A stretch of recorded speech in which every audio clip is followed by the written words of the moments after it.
Olá, que a graça e a paz do Senhor esteja com vocês. Hoje nós vamos tratar do assunto Vencendo as Mentiras de Satanás com a nossa segurança em Cristo.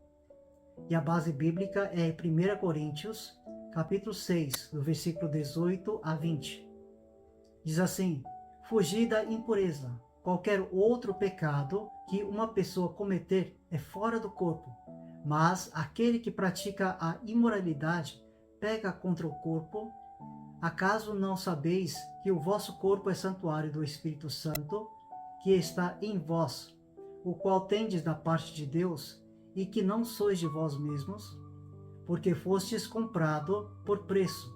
Agora, pois, glorificai a Deus no vosso corpo. Quando lemos, meus irmãos, a palavra fugir na Bíblia, nossa mente muitas vezes se enche de um peso opressor, como se Deus estivesse ditando uma regra rígida de cima de um tribunal. Mas, na verdade, o conselho do apóstolo Paulo, lá no versículo 18, é um dos gestos mais ternos e protetores de Deus para conosco. Não é um grito de condenação, é um conselho amoroso de um pai que sabe o valor imenso que o nosso ser possui, agindo como é dito lá em Salmos 103, versículo 13. Como um pai se compadece de seus filhos, assim o Senhor se compadece dos que o temem. Assim é ensinado que o nosso corpo não é uma roupa descartável ou um mero detalhe da vida. Ele explica que existem dores e escolhas que afetam o lado de fora, mas que a vulnerabilidade moral toca na nossa intimidade mais profunda, mexe com quem nós somos por dentro, com a nossa mente, com o nosso coração e com as nossas emoções. Se o nosso corpo fosse apenas poeira, sem valor, Deus não se importaria com o que acontecesse com ele. Mas Ele se importa e muito. Dizer para fugir daquilo que nos machuca é, na verdade, um chamado ao acolhimento e à proteção. É Deus nos dizendo: não se entregue ao que te fragmenta, porque você é precioso demais para se perder em ruídos e ilusões. Afinal, meus irmãos, fomos desenhados de forma assombrosamente maravilhosa, como lembra o Salmos 139, versículo 14. Às vezes, pessoas sensíveis emocionalmente travam batalhas intensas dentro de si, achando que as suas fraquezas ou pensamentos as tornam indignas. Mas este versículo nos mostra que o cuidado com o corpo e com as nossas atitudes é o primeiro passo para guardarmos o nosso território interior. Fugir do que faz mal não é um ato de fraqueza, é de coragem de escolher a paz. É entender que o nosso corpo é um lugar sagrado que merece ser tratado com profundo respeito, carinho e dignidade. Passando para o versículo 19, nos deparamos com dúvidas que geram profundas discussões teológicas nas igrejas. Então, diante de tudo isso, pode um demônio habitar no mesmo corpo que o Espírito Santo? A resposta bíblica e teológica é um firme não. O termo grego usado no Novo Testamento é daemonizomai, que significa estar sob o controle total, ou ser plenamente possuído por um espírito maligno. Quando uma pessoa confessa a Jesus como Senhor, a Bíblia diz lá em Efésios, capítulo 1, versículo 13, que ela é selada com o Espírito Santo da promessa. O selo, na antiguidade, era uma marca de propriedade exclusiva do rei. Em outras palavras, você mudou de dono. O Espírito Santo toma posse definitiva daquela vida. E como escrito lá em 2 Coríntios, capítulo 6, versículo 14, que comunhão tem a luz com as trevas? Elas simplesmente não compartilham o mesmo espaço.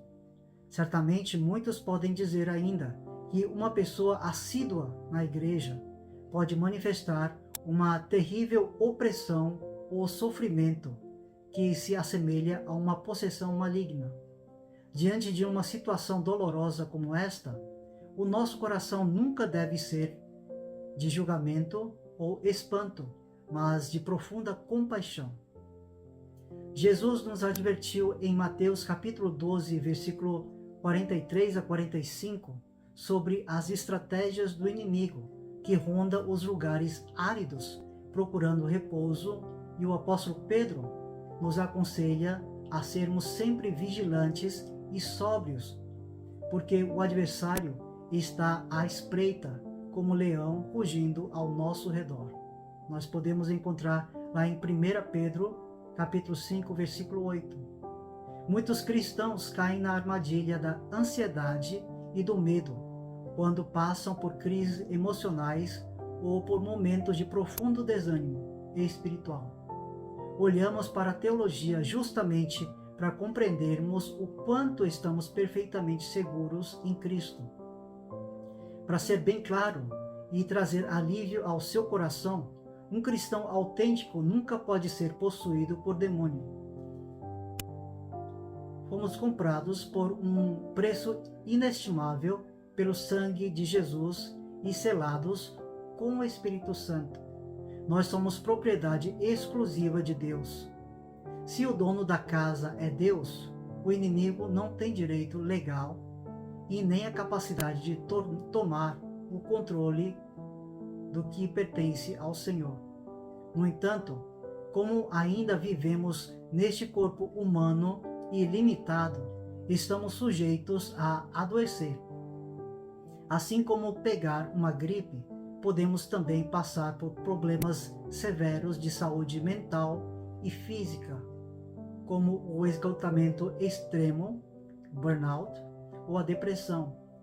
E é exatamente neste momento de fragilidade que o inimigo tenta agir com mentiras, soprando pensamentos como Deus te abandonou, ou como Deus não está te protegendo mais. Ele faz isso apenas para gerar medo e desespero. Diante dessas crises e dos ruídos do inimigo, nós precisamos nos posicionar com 3 atitudes de fé. Primeiro, rejeitar as mentiras do inimigo em nome de Jesus. Estar com o coração partido ou com a mente exausta não significa falta de fé. Pode ser apenas a necessidade humana de descanso. Devemos deixar de lado todo o sentimento de culpa que vem do acusador e ter a sabedoria para escolher a nós mesmos, separando o que é uma batalha espiritual daquilo que é uma enfermidade do corpo. Segundo, unir a oração ao cuidado médico para renovar a nossa mente.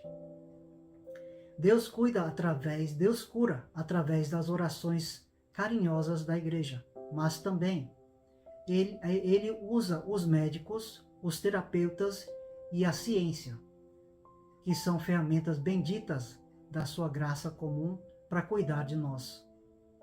O caminho correto é buscar o acolhimento pastoral e, ao mesmo tempo, o tratamento necessário para restabelecer a nossa saúde física e emocional. Por fim, não dependermos dos nossos sentimentos, mas sim da soberania de Deus. A nossa salvação e a nossa segurança não mudam de acordo com o nosso humor ou com o que estamos sentindo no momento. O inimigo tenta bagunçar as nossas emoções para nos ver instáveis. Mas a verdade é que Deus cuida até o fim aqueles a quem Ele escolheu. E a promessa de 1 João, capítulo 5, versículo 18, permanece. Aquele que nasceu de Deus o guarda e o maligno não lhe toca. Imaginem uma casa com um sistema de segurança perfeito instalado pelo próprio Deus. O ladrão sabe que não consegue derrubar a porta e entrar para morar, porque a casa tem dono e está guardada. O que ele faz então? Ele fica do lado de fora, no quintal, gritando em um megafone: eu vou entrar e quebrar tudo. Ele faz esse barulho todo apenas para nos assustar, nos desgastar e tentar nos enganar através do medo. Não caiam nesse engano. Em vez de ter medo do barulho que vem lá de fora, respire fundo e declare com convicção que o dono desta casa, é Jesus. Ignore os gritos do inimigo e com tranquilidade e mansidão, cuide daquilo que precisa de reparo dentro da casa, zelando pela saúde do corpo e pelo descanso da mente, descansando plenamente na proteção daquele que prometeu nunca nos deixar só. Você está seguro. Deus abençoe com essa palavra.